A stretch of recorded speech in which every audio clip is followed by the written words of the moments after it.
अस्सलाम student, how are U?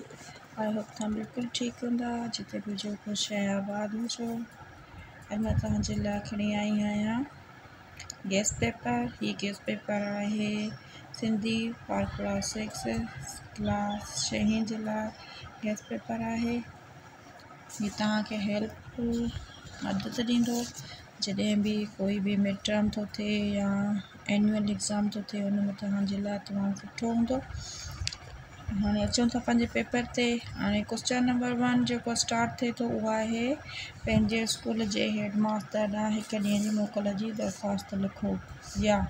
यानी ही सवाल में ॿ आहिनि, या त तव्हां दरख़्वास्त लिखो या त पंहिंजे वालिद साहब ॾांहुं स्कूल पिकनिक ते वञण लाइ इजाज़त वठण लाइ ख़त लिखो, या पंहिंजे वालिद साहब लाइ तव्हां हिकिड़ो लेटर लिखो, हिकिड़ो ख़त लिखो जंहिंमें तव्हां हुनखे मैंशन कयो, ज़ाहिर कयो त हू तव्हांखे मोकल ॾिए, तव्हांखे स्कूल जे तरफ़ां पिकनिक ते वञिणो आहे, या पंहिंजे हेडमास्टर लाइ हिकु ॾींहं जी मोकल। रीज़न कहिड़ो बि ॾियणु आयो इहो अप टू यू आहे त कहिड़ो रीज़न थी सघे थो मोकल जो।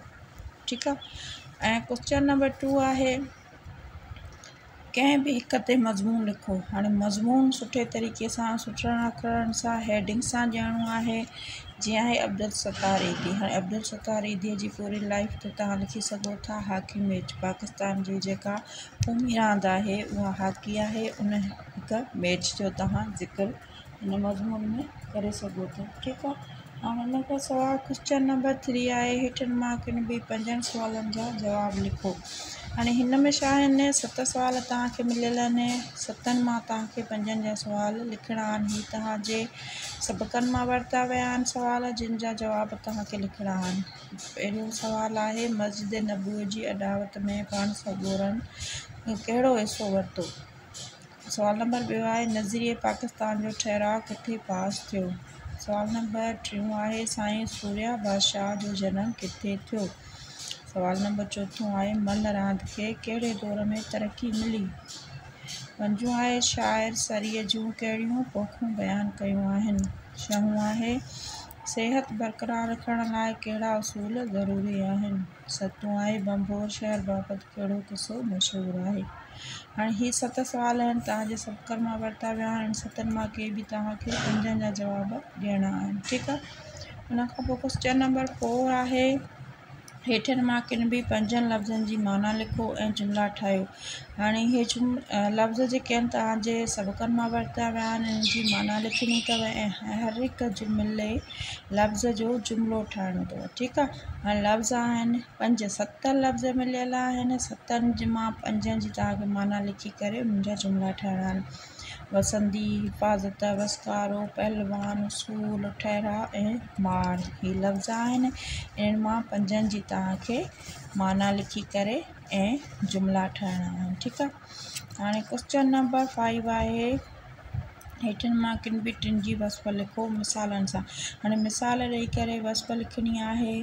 पहिरियों आहे फ़ैल जी वस्फ़ लिखी करे उन जा मिसाल ॾियो। सिफ़त, ज़मीर, इस्म ख़ासि ऐं इस्म ज़ात। ही छा आहिनि, 5 आहिनि। 5 मां किन बि 3 जी तव्हांखे लिखणी आहे, वस्फ़ लिखी करे उन जा मिसाल तव्हांखे ॾियणा आहिनि। ठीकु आहे। क्वेश्चन नंबर 6 आहे हेठियां ख़्याल भरियो। ही ख़्याल आहिनि सिंध जे मुहिबुल वतन आलिम मखदूम बिलावल बे कमु कंदो हुयो। ही ख़्याल आहे मल जे खुलियल मुक़ाबले खे सॾिबो आहे। 3 आहे बंबोर वारे क़िले जे उत्तर ओभर में आहे।